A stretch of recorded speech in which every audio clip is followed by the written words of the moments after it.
안녕하세요. 저는 현재 서울에 살고 있는 30대 후반 여자입니다. 남편과 갈라선 이야기는 제 아무리 친한 사이여도 제 속으로 얘기를 구구절절 털어놓기가 참 애매했는데요. 이렇게 즐겨 듣던 유튜브 채널에 제 사연을 보내봤을 때 여러분의 생각은 어떠실지 댓글과 반응이 궁금했습니다. 꾹꾹 참고 살다가 결국 남편과 이혼할 수밖에 없었던 제 이야기 한번 들어주시겠어요? 저는 대학을 졸업한 뒤 전공을 살려보고자 번역 일을 하며 서울살이를 하고 있었습니다. 남들보다 빠르게 사회생활을 시작했음에도 혼자 서울 땅에서 살아가는 게 녹록지는 않더라고요. 나름 성실한 대학생활을 해왔다고 자부했는데 다행히도 많은 선배들의 도움을 얻어 꾸준한 번역 업무를 맡아 일할 수 있었습니다. 이쪽 일이 워낙 인맥으로 일거리를 소개받는 경우가 많았던지라 초반에는 쉼 없이 일을 할 수 있었지만 시간이 지나면서 소개로 하던 일들도 점점 떨어져 가더라고요. 어쩔 수 없이 회사에 취업해야겠다는 생각에 열심히 취업 준비를 했고 번역 소싱을 전문으로 하는 중소기업에 입사하게 됐습니다. 바로 그곳에서 남편을 처음 만나게 됐어요. 나름 졸업 후에 돈을 벌어보긴 했어도 제대로 된 사회생활이 처음이었던 저는 회사 생활에 서투를 수밖에 없었는데요. 그때마다 상사였던 남편이 저를 살뜰하게 챙겨주었습니다. 제가 하는 업무에 칭찬도 많이 해주면서 힘을 보태주던 그 사람이 많은 힘이 됐어요. 요즘 맡고 있는 번역 업무에 대한 평가가 정말 좋아요. 번역도 어찌 보면 센스인데 센스가 타고나신 것 같아요. 칭찬 감사해요. 아직 많이 부족해요. 많이 도와주세요. 첫 회사 생활이라 미숙한 게 많아요. 같은 회사 건물에서 같은 프로젝트를 도맡아 오랜 시간 정을 쌓다 보니 어느새 그 사람의 안 보이던 점들이 보이더라고요. 나보다 남을 먼저 배려하는 성격, 윗사람들에게 취하는 태도와 예의, 그런 것들이 제가 꿈꾸던 이상형에 가까웠어요.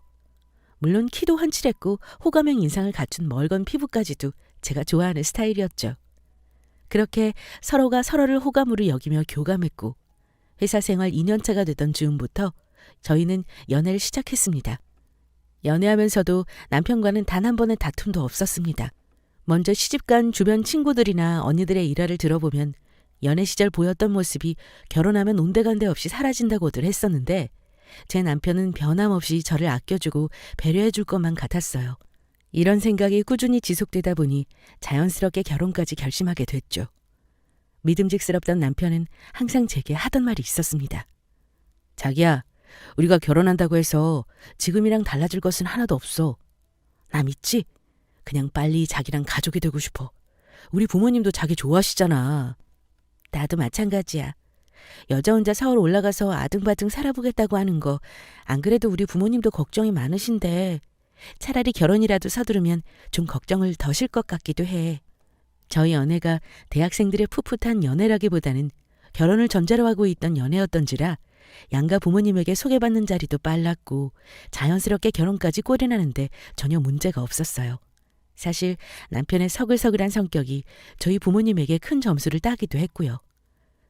왜 그런 거 있잖아요.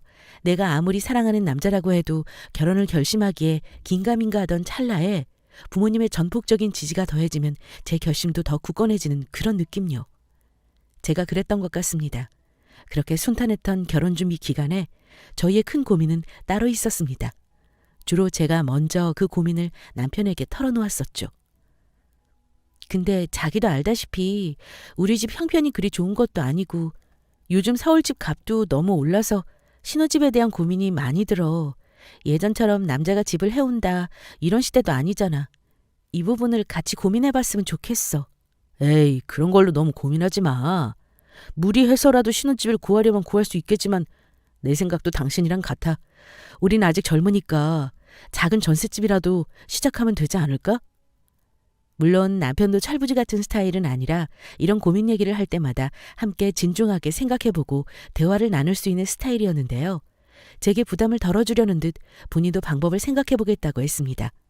저는 어릴 적부터 워낙 본가에 손을 벌리지 않고 스스로 생활비를 벌어가며 생활했던 것이 몸에 배어 있었어요.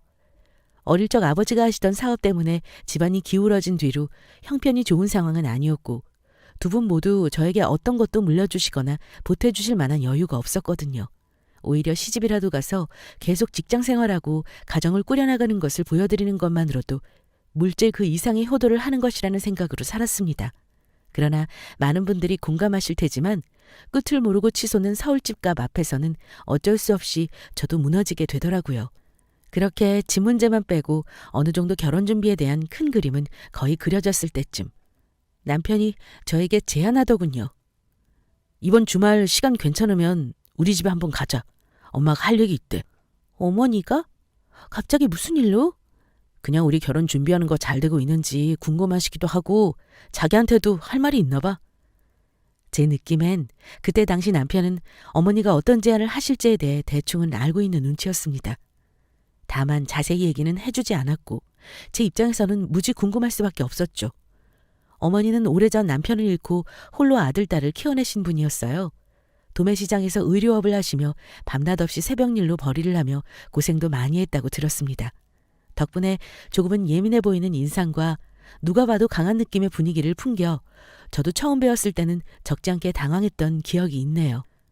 너희들 결혼 준비하느라 바쁠 텐데 이렇게 주말에 보자고 해서 괜히 시간 뺏는 거 아닌지 모르겠다. 아니에요, 어머님. 저는 어머님 자주 뵈면 좋죠, 뭐. 근데 무슨 일 있으세요? 무슨 일은? 이제 내가 내 아들이랑 결혼한다는데 집 문제로 고민하고 있다길래 불렀다. 나도 바깥 양반 먼저 보내고 아들내미 딸내미 혼자 키운다고 여력이 없어서 집 하나 떡하니 내어줄 수 없는 게 미안하기도 하고. 안 그래도 그 부분은 그래서 저희가 작은 전세라도 마련해 보려고 하고 있어요. 저희 집도 형편이 안 돼서 마찬가지예요. 그렇지. 하긴 나도 전에 들어보니 너희 집은 우리 집보다도 더 사정이 안 좋다던데. 아버지 사업이 뭐였길래 그렇게 어려워졌대니? 어머니의 성격대로 가끔은 이렇게 쏘아붙이는 말을 할 때마다 저도 흠칫하는 때가 많았습니다. 사실 아무리 예비 며느리 자격이라고 해도 어머님을 그렇게 자주 뵐 기회가 있었던 것은 아니었고 그때까지만 해도 몰랐어요. 어머니랑 그 후로 쭉 5년을 같이 살게 될 줄은요. 제안 하나 하마. 너희 두 사람 나랑 이 집에서 같이 사는 건 어떠니? 저희 신혼집을 여기서요? 저희가 집 걱정하는 것 때문에 그러세요, 어머니? 그러실 필요 없어요. 어머니도 지내시던 게 있는데 괜히 저희 들어오면 불편하실 거고요. 혹시 내가 시집살이라도 시킬까 봐 그러니? 아니요, 그건 아닌데 그냥 갑자기 너무 생각지도 못한 제안을 해주시니까 놀래서요. 아마 너희 부모님도 좋아하실 거야. 너 혼자 아등바등 서울에서 전셋집 얻어 신혼생활 하는 것보다 그냥 한 푼 두 푼 아껴가면서 여기서 지낸다고 하면 여러모로 걱정이 덜해지시지 않겠니? 듣고 보니 그 말도 맞다는 생각이 들었습니다. 어머니의 당시 집은 자신의 딸과 단둘이 지내는 것 치고는 좀 넓은 구조였어요. 저희가 들어가서 지내면 딱 좋을 만한 구조이기도 했고 게다가 남편과 제가 다니는 직장과 매우 가까운 위치였죠. 작은 전셋집을 구할라 쳐도 회사와의 출퇴근 거리도 고려해야 했기에 사실 금전적인 어려움에 더 부딪힌 것도 있었거든요. 여기에 어머니의 또 하나의 추가 제안도 있었습니다. 그리고 광명 쪽에 바깥 양반 앞으로 되어 있던 땅이 조금 있는데 거기가 5년 후에 재개발이 된다고 하는구나.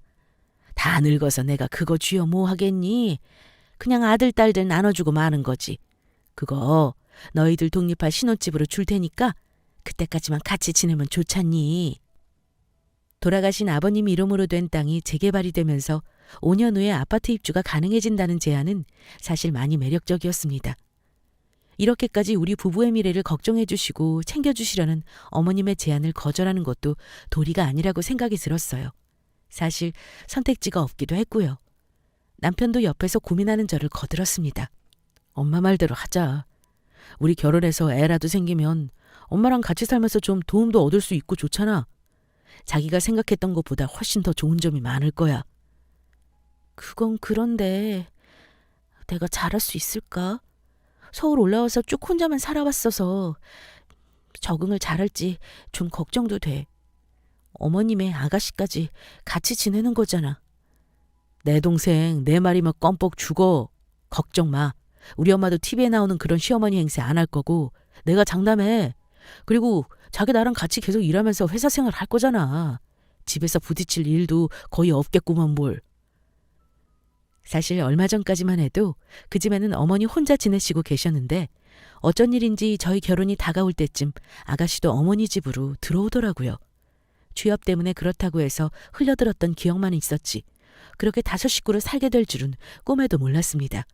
그렇게 시댁의 제안을 듣고 저는 곧장 친정에 연락해서 이 문제를 상담하기도 했는데요. 너희 시어머니가 그래도 배려 많이 해주신 거네.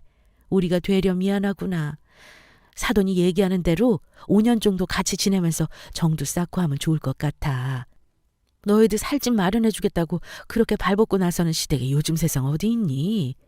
고맙고 송구해서 나도 전화 한 통 드려야 하는 거 아닌지 모르겠네. 엄마도 그렇게 생각해? 근데 좀 걱정돼. 시누이도 몇 번 본 적 없고 내가 시댁살이를 잘할 수 있을지도 걱정이고. 그렇게 걱정되면 결혼을 물르지 그러니? 예전에는 다 그러고 잘만 살았다. 시댁에 잘하면서 지내는 게 우리한테도 효도하는 거야. 그리고 넌 잘할 거고 우리가 무슨 면목이 있겠니? 사돈 얘기대로 하는 게 좋겠다. 저희 엄마는 연신 면목이 없다며 시어머니의 제안대로 5년 정도만 정부치고 살아보라고 하셨어요. 저는 서울에 올라온 뒤 사회생활을 하면서 바쁘다는 핑계로 본가에 내려가 인사드렸던 일이 손에 꼽을 정도였거든요. 그랬던 제가 막상 시집살이를 할 거라고 생각하니 그제서야 부모님한테 죄송스러운 마음이 들더라고요. 앞으로 더 찾아뵙기 어려울 텐데라는 생각이 들면서 말이죠. 아무튼 그렇게 저희 부부는 어머님 댁에서 지내며 사회생활을 시작하게 됐습니다. 5년 후에 분가하면서 장만할 생각으로 집규며 가전들도 거의 없이 들어갔어요. 대신 명목상 결혼준비 자금 일부를 어머님께 드리기로 했어요. 그게 도리라고 생각했고 어찌 되었든 저희도 비용을 아끼게 되었으니까 전혀 아깝지도 않았습니다. 물론 그 이후부터 벌어진 5년간의 시집살이가 저에게 큰 상처로 돌아올 것이라고는 전혀 예상하지 못했죠. 첫 1년간은 시댁 생활에서 큰 문제가 없었습니다. 시어머니나 시누이 2사람 모두 각자 하는 일도 있고 집에서 마주칠 일이 크게 없었기에 주말이 되면 같이 외식하는 정도의 공동체 생활을 하며 저는 저대로 며느리 노릇을 잘해 나간다고 생각하고 있었죠. 1년이 되었을 무렵부터 고난이 시작됐습니다. 특히 시누이의 까칠한 성격은 제가 감당해내기 너무 힘들었습니다. 언니는 진짜 눈치 보면 시집살이하고 그런 성격은 아닌가 봐요? 그쵸? 우리 엄마가 성격이 물러서 그런지 언니네 빨래까지 다 해주는 것 같던데 그건 좀 아니지 않아요? 아가씨, 그게 무슨 얘기예요? 저희 빨래는 저희가 알아서 하고 있어요. 간혹 어머님이 해주시는 것도 그러지 마시라고 하는데도 얘기 없이 자꾸 하시니까. 에이, 나 같은 고맙다고 용돈이라도 더 드릴 텐데 언니네 꼴랑 100만 원 준다면서요? 꼴랑이라뇨. 남편이랑 제가 버는 것 치고는 그 정도면 그래도 많이 드린다고 챙겨드리는 거예요. 여기 살다가 나갈 준비도 하려면 저희도 저축은 해야 하고요. 어머, 어차피 돌아가신 우리 아빠 땅 물려받아서 아파트 받기로 했다면서요. 요즘 아파트 얼마인지 몰라요? 100만 원 생활비로 유세 떨 건 아닌 것 같아. 나도 언니처럼 아파트 준다는 시댁 있으면 지금이라도 그 집으로 시집가고 싶고 그러네. 시누이는 꼭 남편이 없는 날이면 이런 식으로 저를 비아냥거리기 바빴습니다. 원래 성격이 까칠한 것은 알고 있었지만 워낙 결혼 전에 교류가 없던 사이인지라 관계를 맺는 과정도 없었고 저도 큰 분란을 일으키고 싶지 않아서 그냥 좋게 좋게 넘겨왔는데 그 정도가 너무 심해지는 겁니다. 저도 시누이처럼 똑같이 직장 생활을 하는 사람이라 주말이면 쉬고 싶어지는 게 당연한데도 언제부턴가 본인 세탁물이며 청소 같은 걸 주말에 몰아서 부탁하는 일이 잦아지더라고요. 언니랑 오빠 거 빨래할 때 내 것도 좀 해주고 그래요. 얼마나 된다고. 부탁 좀 할게요. 아니 아가씨, 그리고 이건 드라이클리닝 맡겨야 하는 옷들 아니에요? 그런 건 언니가 좀 알아서 봐주고 필요하면 세탁소에 맡겨주면 되잖아요. 언니 거 드라이 맡길 때 몇 개 해주면 되겠네 뭘. 한 번은 저희 부부가 쓰는 침구 세탁을 맡기던 날 본인 것은 왜 물어보지도 않고 맡겼냐며 화를 내더군요. 아니, 같은 집 살면서 언니는 왜 늘 그런 식으로 처시네요? 엄마랑 나는 뭐 시댁 식구다 이거예요? 솔직히 얹혀 사는 입장이라면 말이라도 물어봐주면 어디가 덧나나? 오빠 말론 회사에서 언니 되게 센스 있는 직원이라더니 내가 볼 땐 영 아닌 것 같아. 내가 이 집에서 아가씨 가정 보러 온 것도 아니고 엄연히 가족이잖아요. 말 그대로 나를 가족으로 생각한다면 앞으로 당번을 정하는 건 어때요? 규칙적으로 해보자고요. 집안일도 내가 한 번 하면 아가씨도 한 번 하고 그런 식이요. 아가씨도 따지고 보면 독립 못하고 어머님 집에 얹혀 사는 건 마찬가지 아니에요? 회사 생활하면서 불합리한 처사에는 꼭 할 말은 해야 했던 성격인지라 그날만큼은 저도 참지 못하고 아가씨한테 한마디 했습니다. 결혼 생활에 시댁 식구랑 나이 따지기는 싫었지만 그래도 7살이나 차이가 나기도 했고 결혼 이후 내내 신경질적으로 저를 대하는 게 늘 스트레스로 자리 잡았거든요. 하지만 더 큰 스트레스는 그날 밤 남편이 더 일을 키웠던 게 문제였어요. 내 동생이 언제 당신을 가정부처럼 대했다고 그래? 갑자기 그게 무슨 말이야? 아가씨가 그렇게 얘기해? 영문도 모르는 엄마도 불쾌할 정도면 당신이 어떻게 얘기했길래 그래? 가끔 보면 당신 좀 예민한 성격인 거 알아? 걔도 요즘 취업 안 된다고 스트레스 많이 받는 앤데 게다가 어리잖아. 아직 20대 애라고. 당신이 이해 좀 하면 될걸. 엄마 눈치 보이고 괜히 좀 그렇잖아. 어머님 눈치 볼 때 내 눈치도 한번 봐주면 안 돼? 나 당신한테 말 안 한 일들이 더 많아. 아가씨가 사사건건 나한테 시비조로 말하고 청소며 빨래며 은근 떠넘기는 거 당신도 알잖아. 그래도 그렇게 과민하게 반응하지 말았어야지. 우리 여기서 같이 지내기로 한 거 당신이 선택한 거잖아. 우리 엄마가 집도 준다고 했고 말을 어떻게 그렇게 해? 내가 선택해? 우리 같이 결정한 거지. 난 이 집에 가사 도우미로 온 게 아니야. 엄연한 당신 와이프고 새로운 가족으로 지내는 거라고. 그게 비록 5년이든 10년이든 중요한 게 아니야. 나한테는. 연애 시절 단 한 번도 다툼이 없던 우리 부부는 그렇게 시댁살이를 하면서 다툼도 늘어갔습니다. 자기 어머니랑 여동생이 있는 집에서 생활하는 남편의 모습은 제가 알던 남편과는 다른 모습이었어요. 그게 지내면서 점점 눈에 보이더군요. 책임감 있고 서글서글했던 성격은 온데간데였고 점점 고압적이고 가족 앞에서 우유부단한 모습으로 일관하는 듯한 무엇보다 내 편이라는 생각보단 자기 어머니와 여동생을 우선시하는 태도에 실망감이 생기기 시작했습니다. 하루는 시어머니에게 외식 때문에도 한 소리를 들었어요. 너희 주말 늦은 시간까지 뭐 하다 들어오니? 뭐 좋은 데라도 다녀왔니? 남편이랑 저랑 요번 주 내내 좀 바빴잖아요.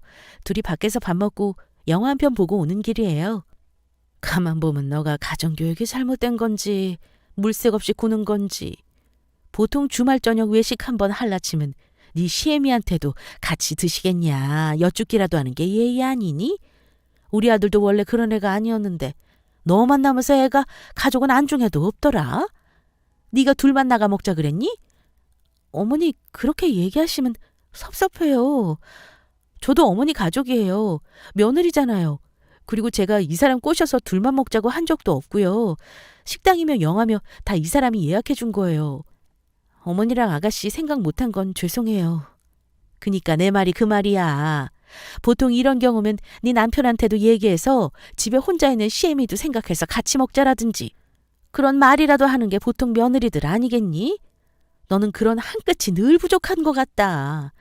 5년만 지내면 아파트 준다고 할 땐 넙죽 들어오겠다고 잘하겠다고 하더니 지낼만 하니까 나를 아주 우습게 보는 거 아니냐? 그건 너무 과대해석이세요, 어머니. 그렇게 시어머니에게 호되게 한 소리 듣는 날에는 남편은 옆에서 꿀먹은 벙어리처럼 아무 말도 하지 않았습니다. 피곤하다며 방에 들어가거나 바깥에 나가서 담배를 태우곤 했어요. 이 집안에 저만 빼고 다 같은 마음으로 합심해서 저를 괴롭히는 느낌마저 들더라고요. 감정적인 소외감이 사무쳤습니다.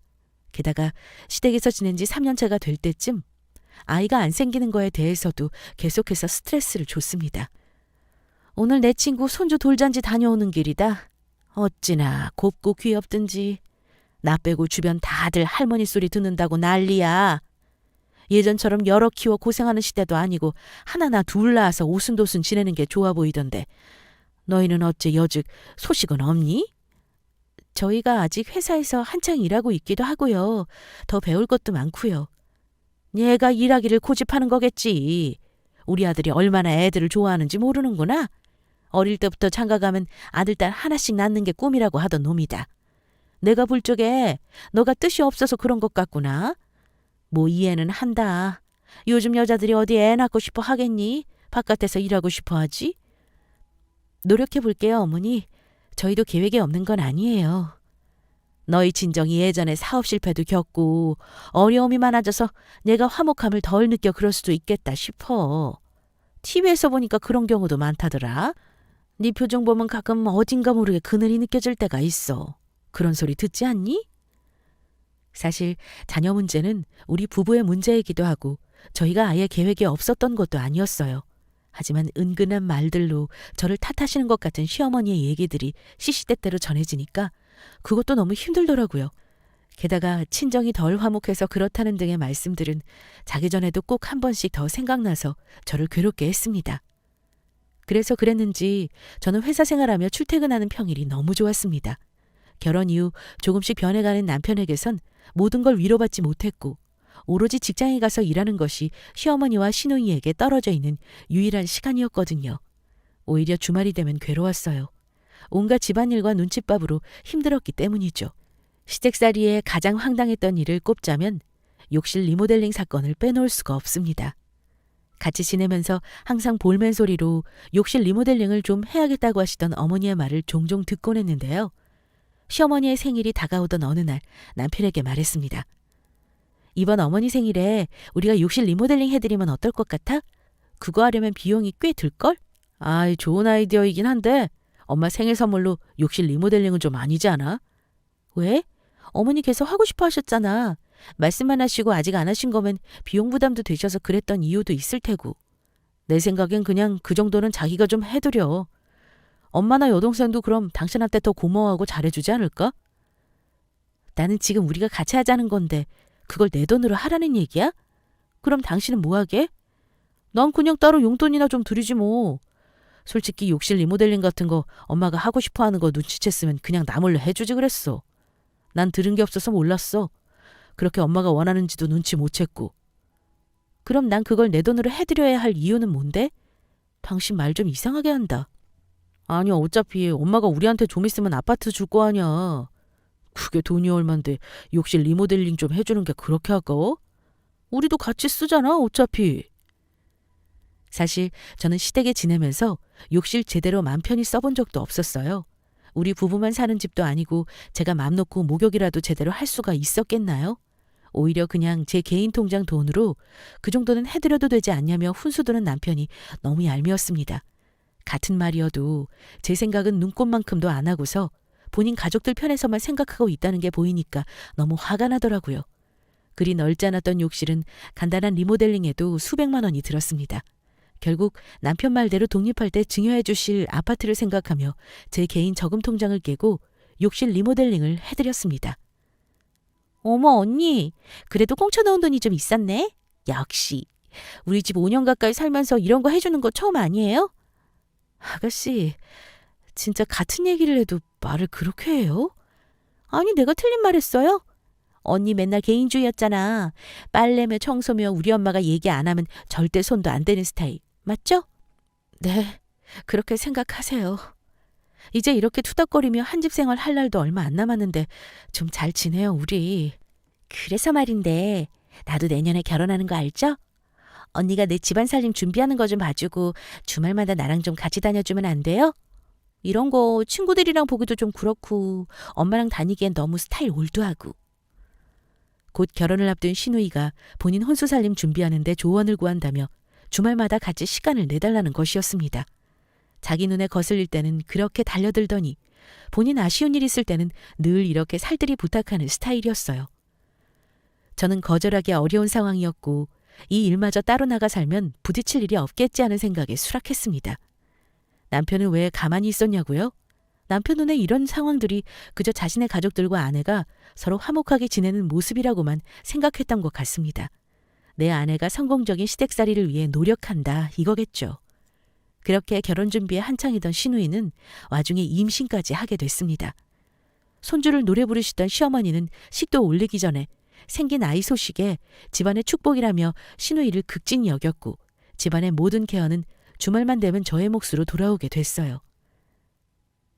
너희보다도 먼저 딸내미가 손주를 안겨줄 줄이야 누가 알았겠니? 당분간 집안일은 내가 좀 도왔으면 좋겠다. 초사는 더 관리를 잘해야 한다지 않아? 아무리 시누이가 먼저 아이를 가졌다고 해서 시샘하거나 그러는 건 아니지? 시어머니는 아가씨가 아이를 갖자마자 대놓고 집안일을 도우라며 엄포를 놓으셨고 조카가 생긴다며 싱글벙글하던 남편은 제 편에서 아무 힘이 되어주지도 못했어요. 가끔 투정을 하기도 했지만 남편은 늘 똑같은 말만 되풀이했습니다. 그래도 가족된 도리로 축하해주고 도울 수 있을 때 돕는 게 맞다고 생각해. 누차 얘기하지만 우리가 쭉 이렇게 같이 살 것도 아니고 이제 곧 분가할 거잖아. 엄마가 다 우리 생각해서 하는 얘기인데 당신이 좀 들어주면 안 될까? 그땐 저도 남편에게 기대보려 노력하는 것도 지치더라고요. 그냥 모든 걸 받아들이고 오직 분가만을 생각하며 남은 시간 시댁 식구들에게 잘해보자라는 마음이었습니다. 솔직히 말하면 그때쯤 되니 증여해 주신다던 아파트에 대해선 큰 감흥도 없었어요. 그놈의 아파트로 볼모 잡혀서 5년간 지내온 시간과 서름에 비하면 이게 그렇게 내 인생의 큰 기쁨이라고 할 만한 것인가라는 생각이 들었죠. 따지고 보면 그 아파트도 제 남편이 물려받는 거잖아요. 안 그래도 남편이라는 사람과의 신뢰가 서서히 금이 가고 있을 때였으니 저에게는 큰 보상으로 여겨질 리가 없었죠. 시간이 좀 더 흘러 드디어 약속했던 5년이 다 되었고 서서히 저희 부부는 분가할 준비를 시작하게 됐습니다. 돌아가신 시아버님 명의로 되어 있던 광명은 순조롭게 재개발 부지로 지정되어 나름 이름만 들으면 유명세가 있던 아파트가 들어서게 됐죠. 물론 그 아파트가 시누이의 신혼집이 될 줄은 꿈에도 몰랐습니다. 어머니, 갑자기 할 얘기가 있으시다고요? 무슨 일이세요? 너희 남편한테는 내가 이미 따로 얘기했다만 너희한테 물려주기로 한 아파트 말이다. 그거 너희 시누이 신혼집으로 좀 돌려야겠다. 뜬금없는 어머니의 선언에 저는 놀라지 않을 수가 없었습니다. 그게 무슨 말씀이세요? 갑자기 아가씨 신혼집으로 하신다니요. 저희 지금 분가 준비하려고 가구며 살림이며 다 알아보고 있는 중인데. 그래, 알지.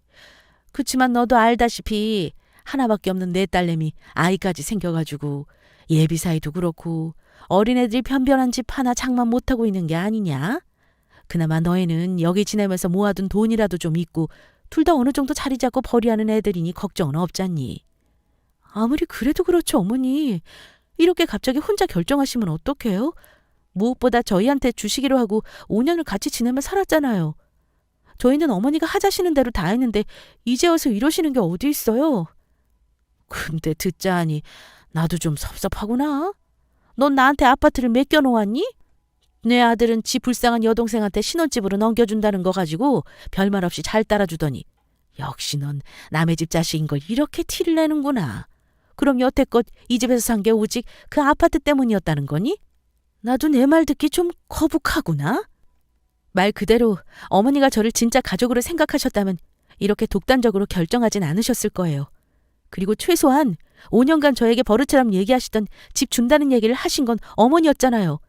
어차피 좀만 참으면 집이 생기는 게 그걸 못 참고 불만 가득하냐고 나무라셨죠. 그게 어디 제 집이라도 돼요? 어머님이 어머님 아들한테 주는 것으로도 그토록 생색이셨는데 이제 와서 그것마저 아가씨한테 주자시는 거 아니에요. 아니 눈을 부릅뜨고 말대꾸야? 나한테는 아들이나 딸이나 똑같은 자식이다. 그리고 너 역시도 내 딸처럼 생각하며 지냈는데 오늘 보니까 너는 그게 아니었던 게구나. 그리고 말 잘했다. 그래, 그 아파트는 어디까지나 이 집안 소유물이 아니니 내가 그걸 아들 말고 딸한테 주는 게 뭐가 그리 잘못됐냐? 어? 원래도 평소부터 감정에 휘둘리지 않고 솔직한 생각을 가감없이 말하는 게 제 성격이라 그날 시어머니와의 대화도 솔직한 제 심경을 다 말씀드렸습니다.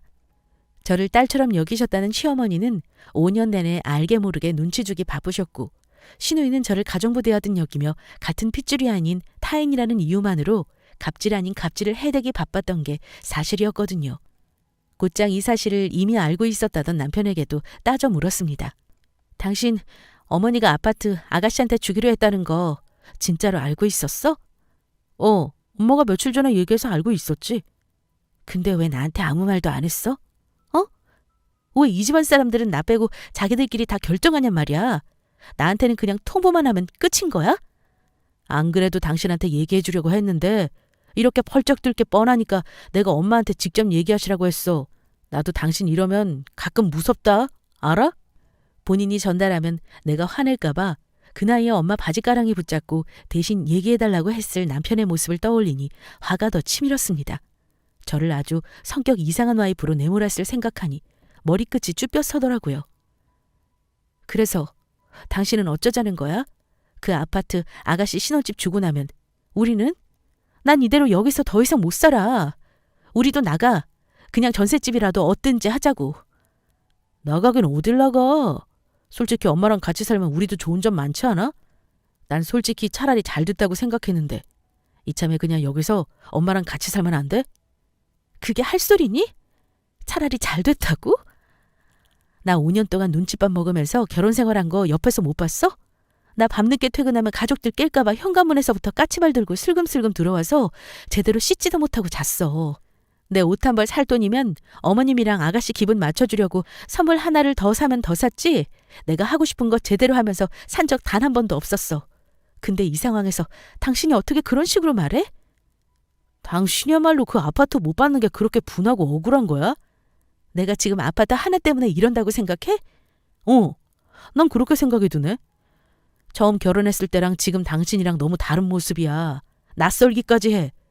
당신이 어떤 마음으로 나랑 결혼했을지는 몰라도 난 이 정도 생활에 시집살이 운운하는 당신이라는 여자가 더 이해가 안 되네. 내가 이렇게 치를 떠는데도 나가 살기 싫다는 거지? 당신이 그렇게 치를 떠는 게 이해하기 어렵다는 말이야. 사랑할 때 싸움 한 번 없었는데 이렇게 저희 부부의 신뢰는 완벽하게 금이 가고 말았습니다. 내가 사랑했던 사람이 맞나? 자기 가족 앞에서 나는 영원히 남인 건가 싶다가도 어떻게든 이해해보려고 했지만 이해가 되지 않은 남편의 행동에 제 마음도 차갑게 식어가게 되더라고요. 이 남자를 믿고 쭉 살아내기에는 내 남은 평생에 행복이란 없을 것 같다는 생각이 들었습니다. 사랑과 믿음이 켜켜이 쌓여 나가는 데에는 오랜 시간이 필요했지만 그게 깨지는 데 있어서는 그 한순간이면 충분했습니다. 남편은 더 이상 제 편에 서 있는 사람이 아니었던 거죠. 저는 회사에 며칠간 연차를 내고 친정에 좀 내려갔습니다. 물론 시댁에도 양해를 구했죠. 시댁 식구들은 이 상황에 왜 제가 친정에 내려갔는지 누구보다 잘 알았습니다. 저 역시도 남편과 잠시 거리를 두어야 부부 사이의 위기를 극복할 수 있지 않을까 싶었고요. 친정에는 자세한 얘기는 설명하지도 않았어요. 괜히 시끄러워지기 싫었거든요. 며칠째 쉬고 있던 날 신우이에게 전화가 걸려오더라고요. 언니, 친정에 가 있다면서요? 왜 아파트 때문에 그래요? 아니 내가 그럼 언니한테 무릎 꿇고 빌기라도 해요? 오빠가 불쌍하지도 않아요? 이게 이렇게 친정으로 도망가서 시위까지 벌일 일인가? 아가씨가 왜 빌어요?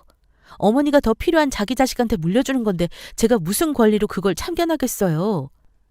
근데 왜 그렇게 남의 집 사람처럼 친정에 내려가 있는 거예요? 괜히 사람 마음 불편하게. 나 애까지 가져서 스트레스 받으면 안 되는 거 몰라요? 네, 아가씨. 스트레스 받지 말고 몸조리 잘하시고요. 그리고 저 집안에서는 남의 집 사람 맞고요. 한 가지 더. 어디까지나 이건 우리 부부의 문제예요. 쉬는 날까지 이렇게 저한테 전화해서 아가씨가 따지고 들을 문제 아니라는 얘기예요. 따지는 게 아니라 솔직히 오빠 입장에서 생각해봐요. 오빠는 우리 엄마랑 지내는 게 당연히 더 편하지 않겠어요? 오빠 입장도 좀 생각해줘요. 그리고 언니도 이제 아파트로 너무 꿍해 있지 말아요. 더 이상 신우와도 대화가 안 될 것 같았고 얘기가 길어질수록 세 사람이 저를 한 곳으로 몰아세우는 기분이 들어 괴로웠습니다. 무엇보다 제가 화가 난 근본적인 원인을 제공한 남편은 정작 한 발치 물러서 있었다는 점이에요. 신우이가 그렇게 전화까지 해서 저를 비아냥대는 상황에도 남편은 저에게 연락 한 번 없었고 친정에 가 있는 동안 되려 자유시간을 만끽하듯 행복해 보였습니다. 사흘간을 친정에서 시간을 보내고 저는 곧장 다시 서울에 올라갔습니다. 우리 이혼하자. 더 이상 당신이랑 잘 지낼 자신이 없어. 이혼? 결국 아파트 때문에 이혼하자는 거야, 당신? 그놈의 아파트 지겨워. 당신 가족들 그 아파트 안으로 5년간 날 볼모 잡고 괴롭혀왔어. 어쩌면 아파트 하나 믿고 이 집안에 얹혀 사는 여자로 만든 건 오히려 당신 가족들이야. 날 그런 사람 취급해온 건 사실이잖아. 가족? 딸 같은 며느리? 옆에서 5년을 지켜보고도 당신은 그 말이 믿기든? 나야말로 내 얘기를 안 들어준 건 당신이야. 사람이 어떻게 하고 싶은 대로 기분 내키는 대로만 살려고 해. 엄마랑 같이 살면 우리도 분명 얻는 것이 있잖아. 왜 하나만 생각하고 둘은 몰라? 그게 당신이랑 이혼하고 싶은 이유야. 끝까지 내 편에서 눈꼽만큼도 생각하진 않고 당신 가족 편만 드는 거. 결혼은 이런 게 아니야. 내가 꿈꾸던 결혼은 적어도 두 사람이 서로를 우선적으로 배려하고 똘똘 뭉쳐서 평생을 오순도순 잘 살아내는 거였어. 당신이란 남자는 그걸 완벽하게 어긋내고 깨뜨린 거고. 당시를 떠올리면 지금도 너무 힘들지만 기억나는 남편의 말들만 모아도 이랬습니다. 끝까지 제가 생각하는 생각과 사고가 문제라고 떠밀더군요. 오히려 연애할 때는 몰랐고 결혼 초만 해도 알아차리지 못했던 제 문제적 모습에 실망했다고까지 말했습니다. 결국 저는 남편과 이혼을 요구했고 적당한 합의로 이혼에 이르게 됐습니다. 위자료요? 바라지도 않았고 다행히 저희는 아이도 없었기 때문에 뒤도 안 돌아보고 그 집에서 나왔어요. 진짜 시댁은 제가 그 아파트만으로 이혼까지 결정했으리라고 아직까지 생각할지 모르겠네요. 그냥 모든 미련을 버리고 지금의 돌싱 생활에 저는 만족하고 있습니다. 솔직히 말씀드리면 이전보다 너무 행복한 하루하루를 보내고 있어요. 내가 새로운 가정을 이루고 또 누군가의 가족에게 새로운 일원이 되어가는 것이 이렇게나 힘들 줄은 꿈에도 몰랐거든요. 그 무게를 견디지 못하고 비록 혼자가 됐지만 지금도 그 무게 때문에 힘들어하는 누군가에게 제 이야기가 조금이나마 힘이 됐으면 좋겠습니다. 저도 이 채널에서 많은 분들의 사연을 듣다 보면 어느 때는 공감도 가지만 어느 때에는 사연자의 선택과 행동에 답답한 심정이 들 때도 있었거든요. 오늘 제 이야기에도 많은 분들이 다양한 생각들로 반응을 채워주시리라 생각됩니다. 응원 댓글들 뿐만 아니라 쓰디 쓴 충고까지도 다 받아들고 앞으로 남은 제 삶을 꽉 채워 잘 살아내보겠습니다. 긴 이야기 끝까지 들어주셔서 감사합니다.